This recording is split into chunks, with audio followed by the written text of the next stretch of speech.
Good morning to you. With you is founder of Solution on Wheels, Vincent Wong, and also the founder and editor-in-chief of Harbour Times, Andrew Ward. Good morning. Good to see you, Vincent. The by-election for the New Territory East constituency, which was left open by Ronnie Tong,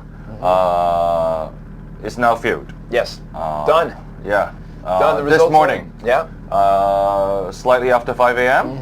The official result is out, but actually around 3:50 a.m. in the morning, the result is pretty solid. Solid, because even if the remaining ballot boxes have not been counted, number 7, Alvin Young, actually has significantly than the first runner-up, DAB's Holden Chow. So congratulations to Alvin. Well done, Alvin. Slightly more than 160,000 votes. As he said, it's not a very pretty victory.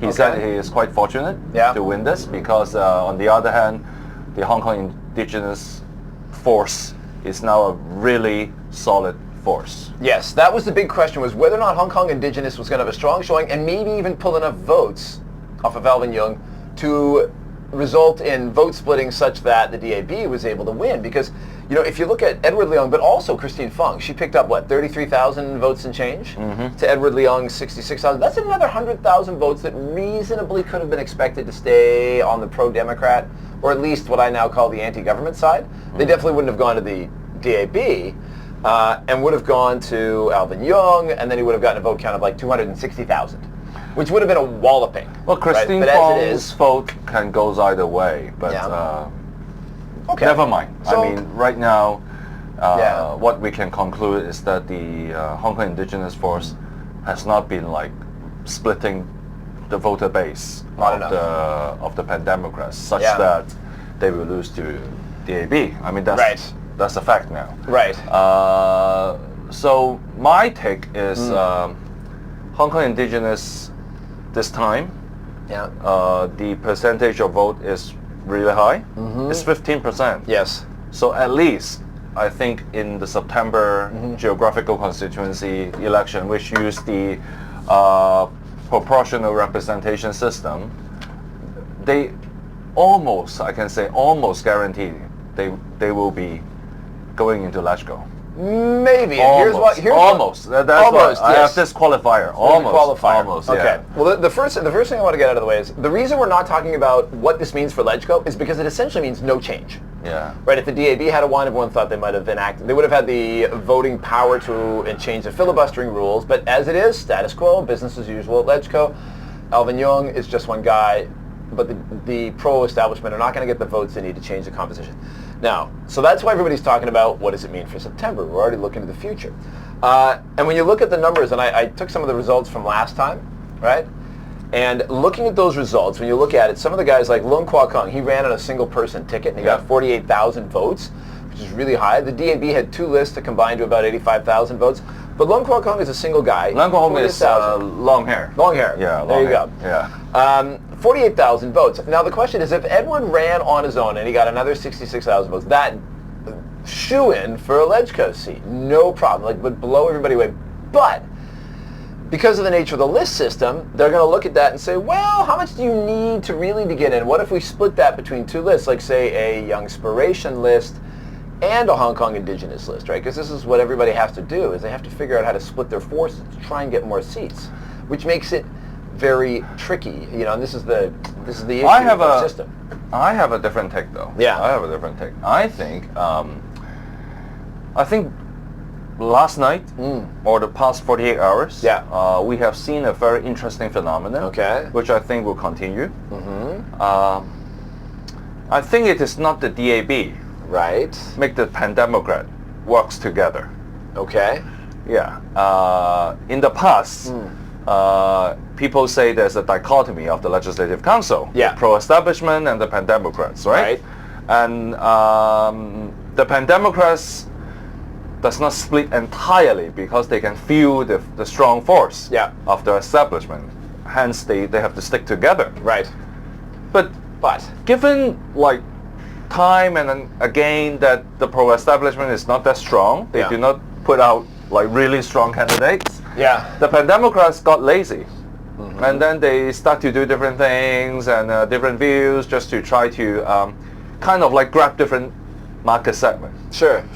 Yeah, they have different candidates and different policies, different but this- parties for different market segments. Yeah, but this by-election, Yeah, despite the fact that only Civic Party is out, yeah, but the Hong Kong indigenous people, by splitting the voter base, the Pan-Democrats work much closer together. They are much more willing yeah, to cooperate Yeah. than before. I Yeah. mean, think about it. In the past, if it is only the pro-establishment candidate is running, I mean, I'm almost 100% sure yeah, that, okay, it's a Civic Party event, it's a Civic Party candidate. Yeah. You go for it. I mean, I don't want to like feed you my votes. I mean, Right. if I feed you my votes, what happened to me in Yes, September? yes. But this time, yeah, even the Democrats, yeah, even the Labour Party, yeah. They all got on board. even Charles Mock, they Yeah, all National go Congress. all in to help another party. Sure.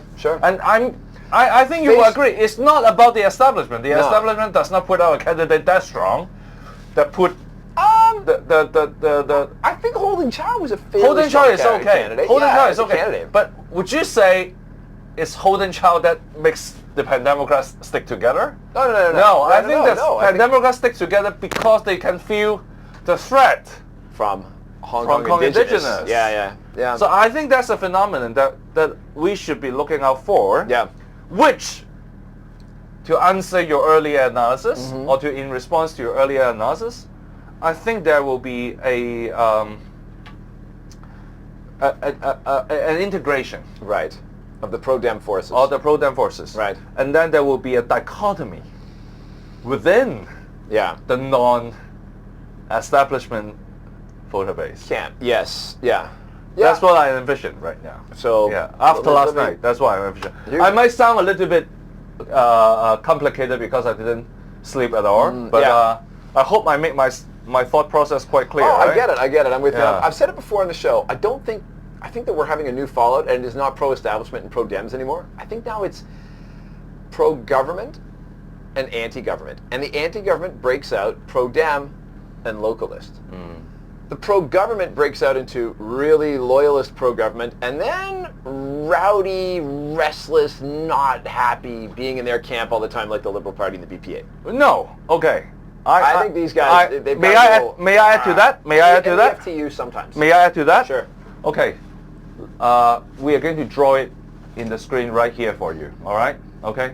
We have this horizontal axis, Right. which, as you said, we have the pro-government and anti-government. Yeah. But I would like to add, on top of what you said, Yeah. a vertical axis, or vertical axis here. Okay. And with the above is the what I call the pan something. Okay. With the below Yeah. is the indigenous. Ah.